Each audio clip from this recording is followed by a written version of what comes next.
Queridos irmãos e irmãs da Igreja Assembleia de Deus, Casa de Oração, Lago Sul, quem fala é o pastor Marlon. Estou trazendo essa mensagem nesta noite de quarta-feira aos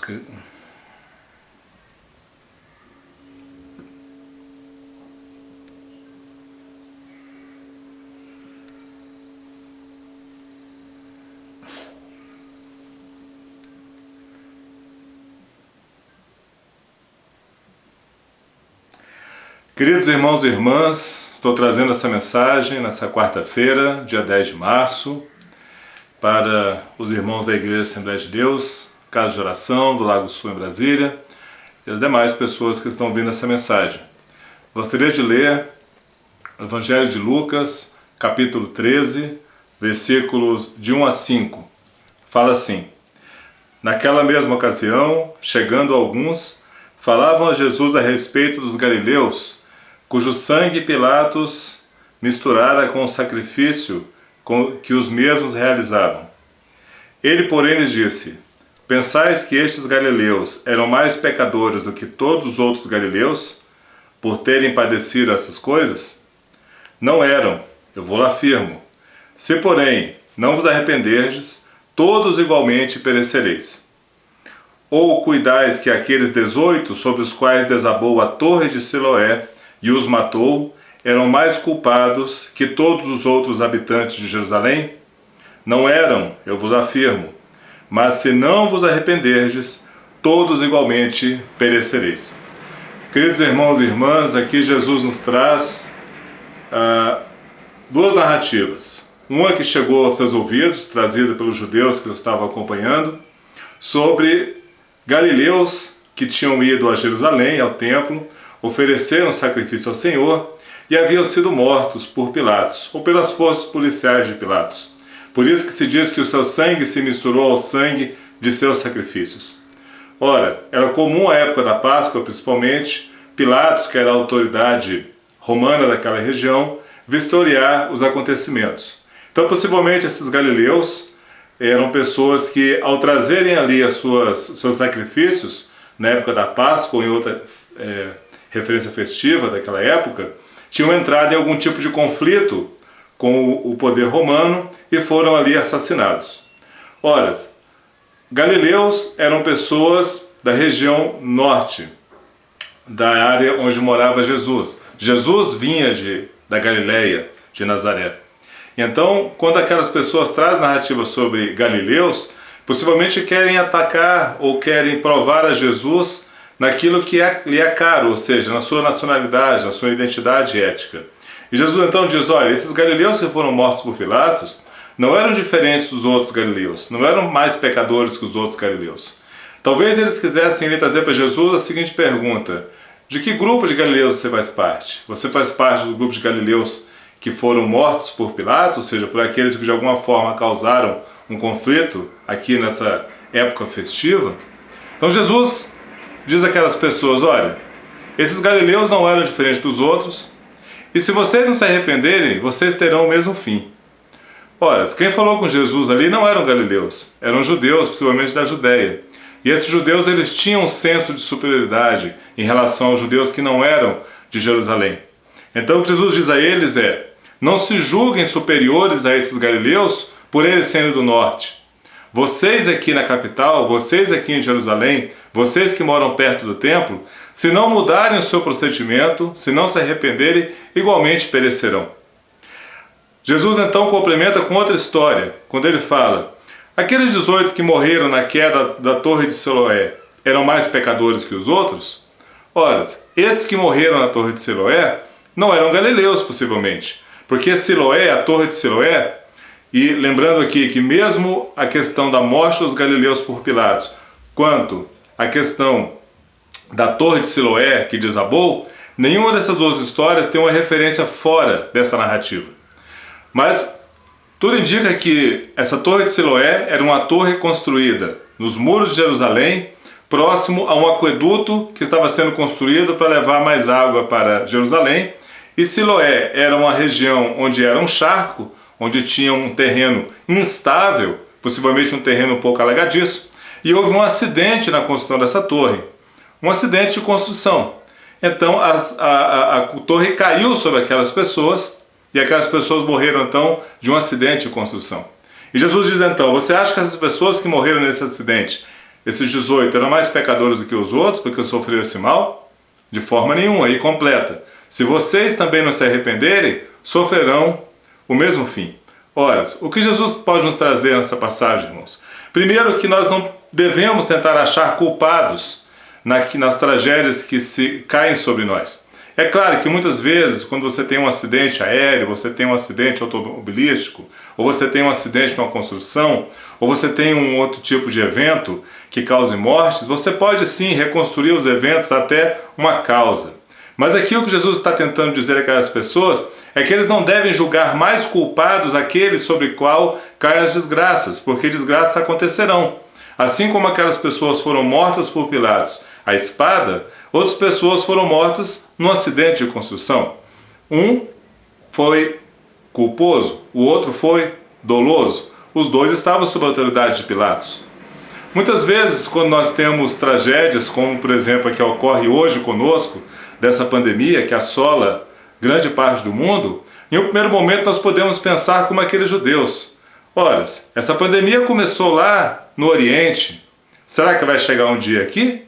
Acredito que não. Nós não temos os mesmos hábitos alimentares que aquelas pessoas. Nós estamos muito longe daquelas pessoas. Mas de repente, aquela pandemia ou aquela doença que começou lá no Oriente chega até a nossa porta, chega até nossas famílias, algo que veio de muito longe. E aí nós podemos perguntar, será que as pessoas que são afetadas por essa pandemia são mais pecadoras que as outras? Não, porque todos vamos ser afetados por pandemias, por acidentes, por infortúnios da vida. Faz parte. Não se trata de uma punição aos pecados. Trata-se de eventos que acontecerão. O que nós temos que diferenciar então é o nosso comportamento frente a esse acidente. Podemos, a exemplo daqueles judeus que trouxeram a história a Jesus, querer encontrar culpado no pecado daquelas pessoas, entender que elas mereciam aquilo, e Jesus diz, de jeito nenhum. Ou podemos, de repente, achar culpados em pessoas de fora, ou o próprio poder romano, no caso Pilatos. Mas Jesus diz que as coisas acontecerão com aquelas pessoas que trazem aquela notícia, se eles não mudarem seu procedimento. Bem, o que nós temos aqui é um fato interessante, porque Jesus, ao fazer esse comentário, e tanto comentar a morte dos judeus da Galileia, quanto comentar a questão do acidente da Torre de Siloé, ele também está profeticamente indicando a própria destruição de Jerusalém, no ano 70. Porque na destruição de Jerusalém, tanto morreram judeus à espada do poder romano, quanto morreram judeus sob as ruínas do templo, das casas, dos muros que foram derrubados. Mas por que isso aconteceu? Possivelmente porque os judeus não mudaram o seu procedimento, não se arrependeram, não se converteram, como Jesus disse. Mas como não se converteram? Porque eles não aceitaram a mensagem de Cristo. E Jesus havia dito já várias vezes, inclusive uma vez ele foi enfático ao dizer: Jerusalém, Jerusalém, quantas vezes eu quis acolhê-los, como a galinha acolhe os pintinhos debaixo das asas, e vocês não me receberam. Então Jesus havia trazido uma mensagem de arrependimento e conversão a Jerusalém, e essa mensagem não foi aceita. E a consequência disso foi a destruição de Jerusalém no ano 70, mostrando àquelas pessoas que elas não deveriam confiar nem na sua origem etimológica, sua origem geográfica, na sua origem ética, como judeus, pensando que não aconteceria com eles o que aconteceu com os galileus, e também nem achar aquelas pessoas que estariam isentas de acidentes, como aconteceu com a Torre de Siloé. Então o que nós temos, irmãos, é que entender que o centro dessa mensagem sobre a Torre de Siloé e sobre os galileus mortos é justamente a nossa confiança em Jesus. Nós não devemos nos ater à nossa autossuficiência. Aqueles judeus, possivelmente as lideranças dos judeus, confiavam que o seu pacto com Pilatos, o seu pacto com o poder romano, não iria permitir que eles caíssem ao fio de espada, ao contrário daqueles galileus. Mas, ao confiarem no poder romano, ao confiarem em Pilatos, eles viram que isso não era suficiente. Eles deviam ter aceitado a mensagem do reino de Jesus. Mas a mensagem do reino é mensagem de conversão, é mensagem de vida nova, é mensagem de solidariedade. Ora, se eles tivessem se unido àquela mensagem de Cristo, pode ser que em 70 o templo realmente de Jerusalém fosse destruído. Só que a reação deles sobre essa destruição seria outra. Eles poderiam estar unidos em torno da mensagem do reino, eles poderiam estar unidos como comunidade. Para esses dias, irmãos, nós não podemos evitar a pandemia que cai sobre nós. Nós não podemos evitar essa tragédia que cai sobre nós. Neste momento, o que nós temos que fazer é manter-nos unidos na fé em Jesus. Mantermos unidos na fé em Jesus, sabemos que nós passaremos por esse momento, saber que nós venceremos este momento, mas que será um momento de grandes dores. É um momento de grandes dores. Perdemos pessoas queridas, temos outras pessoas também queridas que estão afetadas por essa doença, lutando por suas vidas. Temos pessoas queridas também na linha de frente, trabalhando dia e noite, sacrificando várias horas do seu dia, às vezes a própria saúde, ali nos hospitais, combatendo também essas doenças. Então o que nós temos que ver é que a diferença que vai fazer aqui, no meio dessa pandemia, não é que essa pandemia vai desaparecer milagrosamente da noite para o dia. Não vai. Ela será vencida justamente pelo próprio esforço humano em buscar vacinas, em buscar saídas para essa doença, em buscar o melhor tratamento para as pessoas que estão afetadas, mas tudo isso precisa acontecer dentro de uma consciência de reino de Deus, dentro de uma consciência de estarmos submetidos a Cristo, porque é Ele que nos fortalece, é Ele que nos dá estratégia, é Ele que nos mostra as nossas limitações, que nós devemos confiar nele, porque Jesus é aquele que foi morto, mas venceu a morte, ressuscitando no terceiro dia. Então, irmãos, o que eu quero deixar para essa noite, essa mensagem, é que nós estamos vivendo realmente um momento terrível, similar a esse cenário que Jesus mostrou, tanto da questão da morte dos galileus no templo, quanto da queda da Torre de Siloé, tragédias que independem muitas vezes da vontade humana, mas que nós vamos vencer essa tragédia. Nós vamos passar por essa grande tribulação. Nós passaremos com fé, nós passaremos com esperança, nós passaremos com respeito às demais pessoas, respeito às autoridades constituídas, tomando os nossos devidos cuidados, usando nossas máscaras, fazendo a higienização de nossas mãos, evitando um contato desnecessário com as demais pessoas, obedecendo às regras sanitárias, confiando na ciência que vai nos trazer, está nos trazendo vacinas e tratamentos, mas sobretudo com a nossa fé inabalável em Jesus, a nossa fé inabalável em Deus, o Senhor da história, que ao final dessa pandemia nos dará a vitória.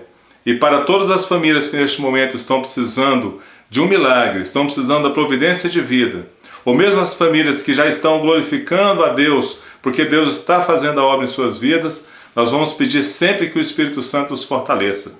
Para aquelas pessoas que tiveram perdas próximas de suas famílias, ou mesmo os irmãos da igreja, estaremos juntos, inabaláveis, na fé da ressurreição do povo de Deus. Então, para essa noite, eu quero deixar essa mensagem dizendo: vamos nos manter firmes e confiantes. As coisas ruins vão se abater sobre nossas vidas, mas o que vai nos diferenciar é a força, a firmeza que Cristo nos dá para enfrentar estes momentos e ao final termos a vitória no nome de Jesus. Amém.